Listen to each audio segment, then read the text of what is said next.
morning, church, and aloha. So it's Luau Day, as Pastor Russ was saying.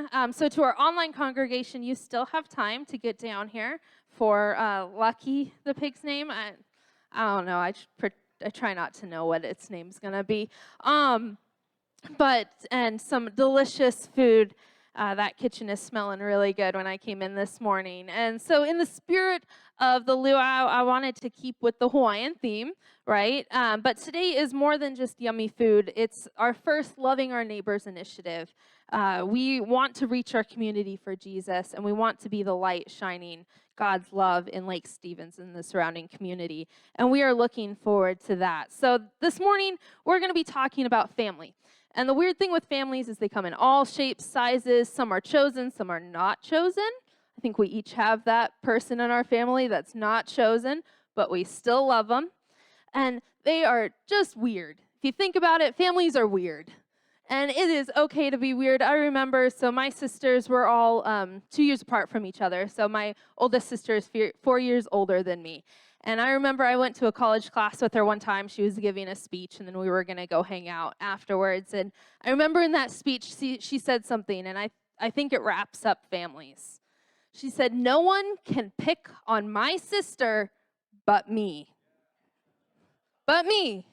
I'm the only one allowed. I will defend her to the end of the earth, but when we get home, oh, she's in for it.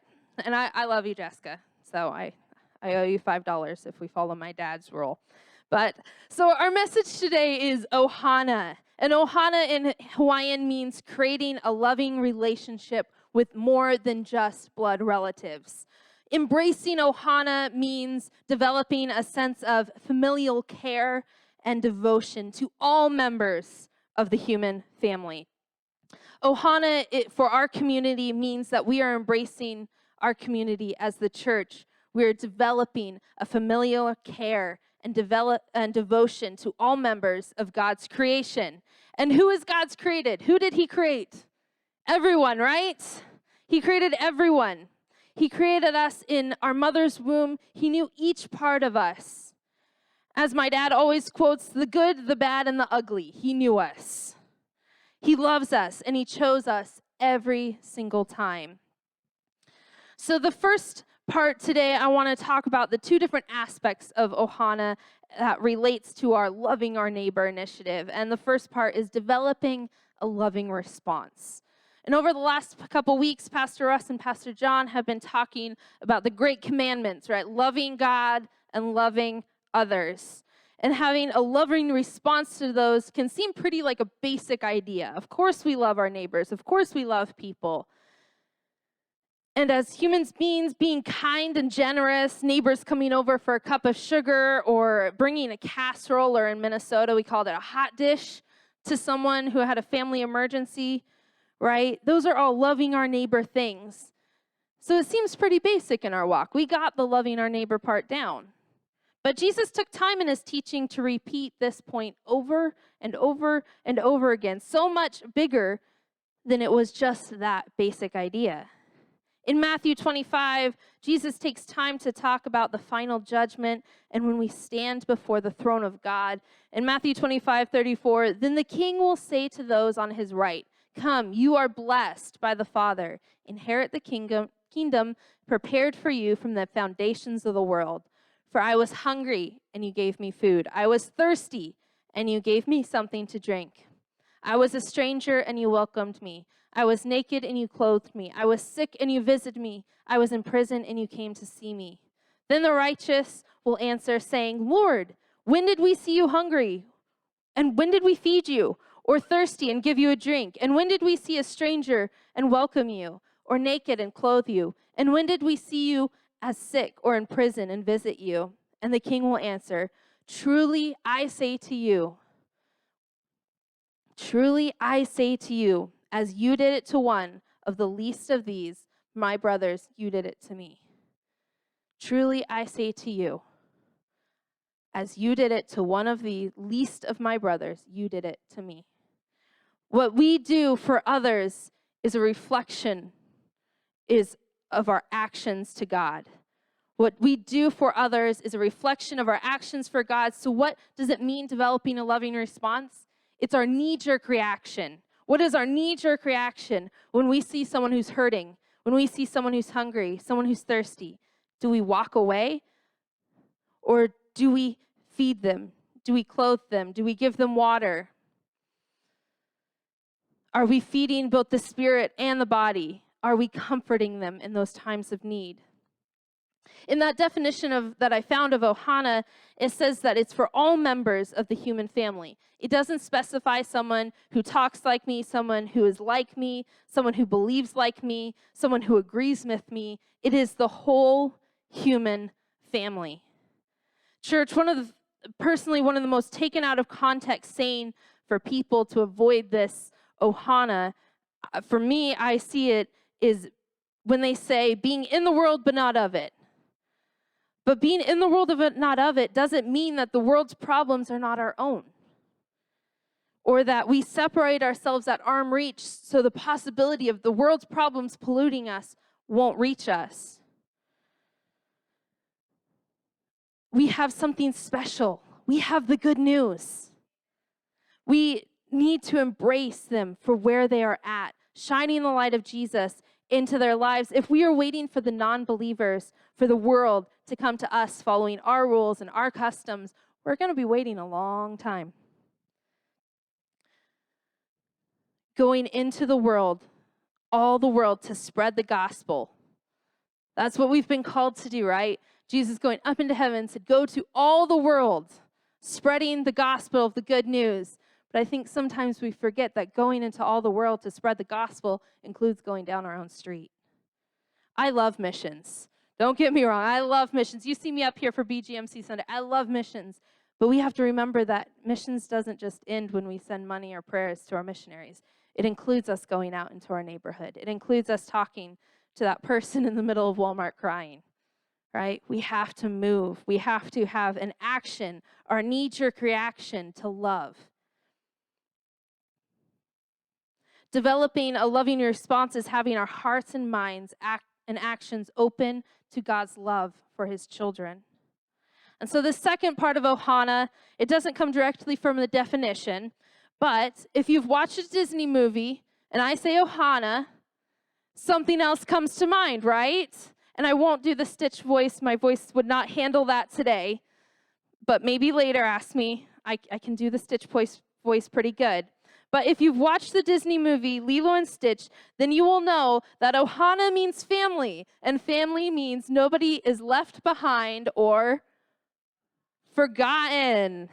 This is not a Cinderella and her stepsister situation. We are all equal in the eyes of God. I got 2 Disney quotes. All people, strip away race, religion, ideology, and theology. As Christ followers, kingdom members, we are called to treat all people as members of God's family. And we are called to not leave them behind or forget them. So if you know anything about me, I grew up on the Long Beach Peninsula down south, just a little ways, 4 hours away. And it's this small little peninsula. And when I grew up there for 13 years, the world wasn't quite what it is today, I'll say that, especially down there. Or maybe we were just oblivious to it. But when I was young, we had a rule in our house. Our house was 1/8 of a mile away from the shore. And when I was young, we had this rule in our house that we could play down at the beach at any time if all 3 of us girls went together and we didn't get wet. So no going into the surf. We could play on that beach all day long if we wanted to, but we better be together and we better not get wet. And that's what we did. We were homeschooled, so even during the winter, we'd go watch the storms happening down there. We spent so much time down there playing and exploring that I probably knew that beach back of my hand. I knew every trail that led out there. I knew every rock pile, all the sea anemones, everything. And we spent so much time down there. Then, as we got older, we started spending less and less and less time there, to the point that our last summer there, we were moving in a month, and I'm like, when was the last time I'd been at the beach? I realized it was over a year ago. I lived 1/8 of a mile away from the glorious Pacific Ocean, and I hadn't been there in a year. And I think that this 5-mile walk, or 5-minute walk from my front door, it had been forgotten. I think our passion for sharing Jesus can sometimes be that same way. When we first have that Jesus moment, we want to tell everyone. Everyone who will listen, we will go to them. And then slowly, if we're not careful, we narrow our conversations. And the people that we spend time with, to the point that we haven't had a personal conversation about Jesus' powerful, life-changing experience and his love for us with a non-believer in quite some time. It's that not going to see the ocean.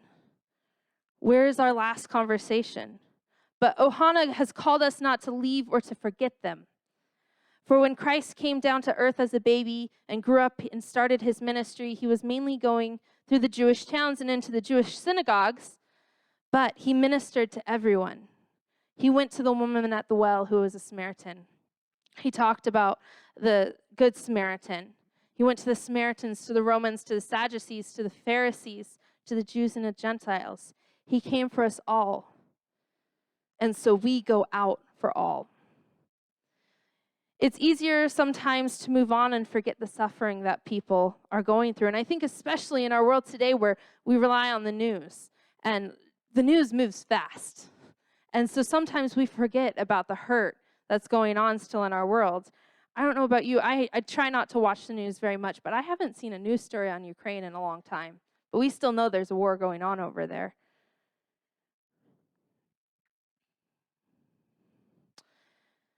And so I want to talk about when we forget the suffering that people are going through, we have this great example of Ohana in an unlikely place and for a short period of time with Job's friends.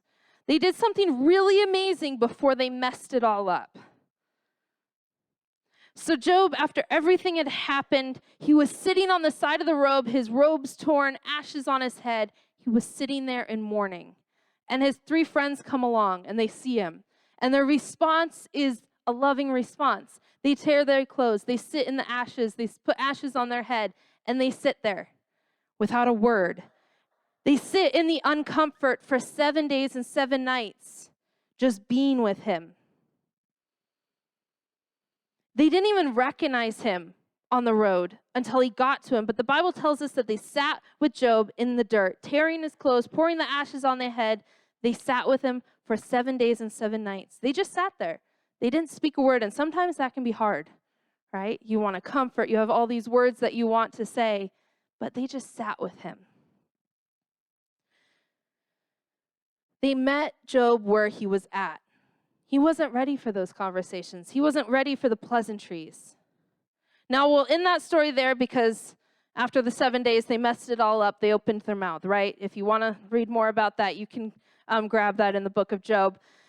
But the importance that I want us to take away from this is they treated Job with Ohana. They had a loving response of tearing their clothes and showing mourning with Job. And they didn't move on and forget his suffering. Rather, they sat in that discomfort for 7 days. We live in a fast-paced world where it can be easy sometimes to move on and forget about the suffering of others, but God has not forgotten or left them behind. They're his children, and he has called us to be his hands and his feet to minister to his children. Ohana is meeting people where they are at and loving them. No matter what, we love them. Galatians 5:13 through 14 said, "For you were called to freedom, brothers. Only do not use your freedom as opportunity for the flesh, but through love serve one another. For the whole law was in fulfillment in one word. You shall love your neighbor as yourself." You shall love your neighbor as yourself. And sometimes we can have a hard time loving ourselves. So if it helps, love your neighbor as you love your children. Love your neighbor as you love your spouse. Today, as we celebrate our neighborhood with this luau, I want us to prepare with a prayer. So if you'll bow your heads with me as I pray for the boldness that the early church did. In Acts chapter 4:29, it says, "Now, Lord, look upon their threats and grant your servant to continue to speak your word with boldness. while you stretch out your hand to heal, and signs and wonders are performed through the name of your holy servant, Jesus. Lord, we lift your name up today in thanksgiving for loving us and loving your creation. Even though we've run from you, you are the good shepherd that brings back your lost sheep. Lord, we pray for boldness to reach our community, Lord. We pray for boldness to go out to invite those people down the street that we've maybe never had a conversation with, or all of our conversations haven't been great. Lord, teach us, help us to create a loving response, a knee-jerk reaction of love towards them, God. Let us be a family to our neighbors, loving them where they are at and not forgetting that they are desperately in need of you, just like we are, God. Lord, help us as we develop a loving response to our community, that even when it's hard or uncomfortable, that we will follow your command to love them, Lord. You never left us and you never forgot about us. We thank you for that, God. Please help us to not become complacent in our community, not just another building that people pass by, God, but that we will be the hands and the feet, Lord, of your ministry to them when they are in hurt, when they are in need, God, that we become those hands and those feet, Lord. We pray that as we minister today to those in our community, you will create friendships and that we will actively find ways to display your love in this community, God. Thank you, Lord, for having the spirit of Ohana towards us, God, because you started it, Lord. You started loving us no matter what. You never forgot about us, Lord. Please help us to embrace our community and our world, Lord. Amen. So as we go out today, I want you to remember these two things. We are Ohana. We are a family. And being a family, we are called to love God's people. And God's people are not just sitting in this room. God's people are those people going 20 miles per hour on I-5. God's people are those in the store that you just can't get around their shopping cart and you're getting impatient, right? They're God's people. God's people are hurting. God's people need him. And they need us. They need us to show that loving response. Now, we may not tear our clothes and put ash on our heads like Job's friends did, but sitting by that person while they're mourning, sitting by that person while they're hurting, they've gotten bad news, Lord, we have to be the hands and feet of Jesus. It's so important that we don't just stay in our bubble. It's easy to stay in our bubble. I like my comfort zone. But it's so important that we break out of that comfort zone because God's people are outside that comfort zone. I'm going to invite Pastor Russ up for our benediction. Again, I want to thank you for being God's people. Thank you for loving your neighbor. And we look forward to today and all that is going to be. If you see Ben, Smith, and Eldon out there, thank them. They've been up since at least 3 a.m. to put that pig in there. They are definitely showing Ohana to our stomachs today. So, all right, Pastor Russ.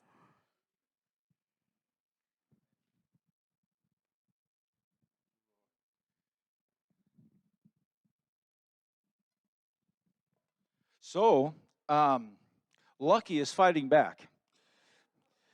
And they told me that we have a few more minutes, which is good, because I wanted to spend some time in prayer together, and we're going to do that. So take your Bibles and turn to Luke chapter 11. Luke chapter 11. Thank you for that good word, Natasha. Thank you. And I'm going to ask if maybe